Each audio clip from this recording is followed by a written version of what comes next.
Welcome back to News Watch. Well, if you're recently engaged or maybe looking for ideas for that special day, I think our guests might be able to help us out. Tonight, we're joined by Scott Maas. Scott is the coordinator of the event coming up this weekend called Bridal ExCYtement. So, welcome, Scott. Thank you. Could you, give us some basic information about the event? Yes, this Sunday we are the guest. We're going to be the host to the Bridal ExCYtement 2010. This is our second year. It will be held in the Memorial Union and basically all of our ballrooms from 12 to 4 p.m. Okay, great. So you invited a lot of vendors to come to this event. You said you were working with the Ames Tribune to get people involved? Yes, this is a partnership between the Ames Tribune and the Memorial Union. And we have probably about 39 vendors that are going to be there. Everything from your cakes to photographers, some DJs, to different venues, not just the Memorial Union. We have a lot of other venues that will be there as well. Well, I have a roommate that's a bride, and her one question for the event was, is there going to be cake sampling? Yes, we do have lots of sampling as well. It's one of those one times if you're a student and you know that you can't bring food into the MU for any of the events. It's the one time that we do actually bend that rule, and there will be cake samples. I know that we are going to have some little appetizers at our booth and those kind of things. Okay, great. Is there a cost to get into the event? The event is free to the public, so anybody can come, whether they're a bride or they're not a bride, or they're thinking about getting married or not getting married, whatever venture they want. Okay, great. And then are there any sort of giveaways also? There are. We will be doing raffle prizes, or there's a drawing that everybody can enter into. We will do a raffle. We'll do draw throughout the day with the grand prize winning of a cruise that you could win for. So. Nice. Do you have to be a bride to enter that? You actually have to. We give out cards whenever everybody comes in. You have to go around to all of the booths and then get them stamped. And so that you kind of visit. We want everybody to be able to go and visit with all of our vendors, and so that's the ones that get put into the grand prize. Okay, like I said before, I have a roommate that's a bride to be, and she was talking about some of the bridal fairs that she's gone to in the past, and she said it's been kind of an overwhelming experience with people tossing flyers at you.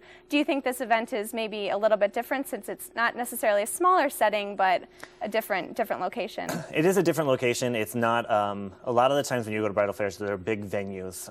That are just big long aisles of booths and those kind of things. We kind of set this one up this year to be a little bit different. We kind of did everything to be in kind of pods.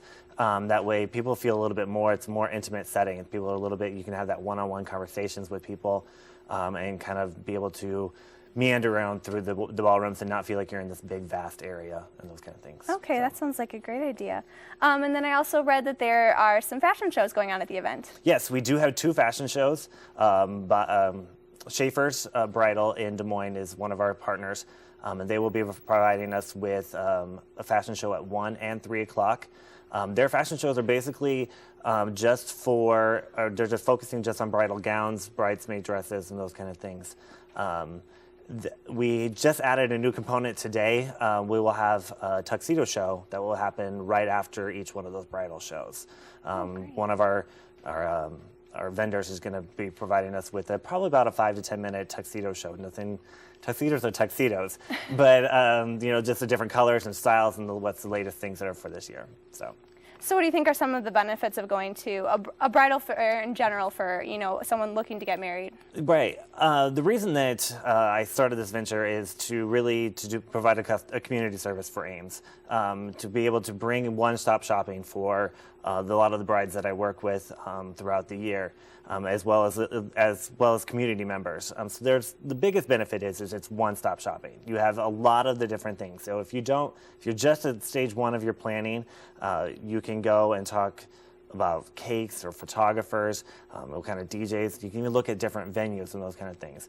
You're not having to go run around and do all the research and that whole thing. It's all right there for you.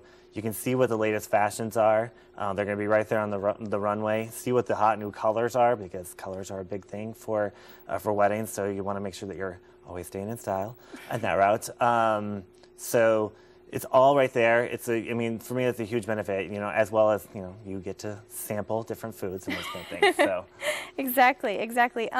If you're not getting married in the Ames area, would it still be beneficial to go? Yeah, it's still a huge benefit for everybody, because a lot of the different vendors work outside of the Ames area. Plus, even if you're going out to a different state or those kind of things, you still get the different ideas of the things that you haven't maybe decided on or things that you're thinking about still. Okay, well, great. Well, thanks so much, Scott. Remember, the Bridal ExCYtement is this Sunday from 12 to 4 at the Memorial Union. And when we come back, Lexi Hannah will have some entertainment news for us. You're watching Newswatch.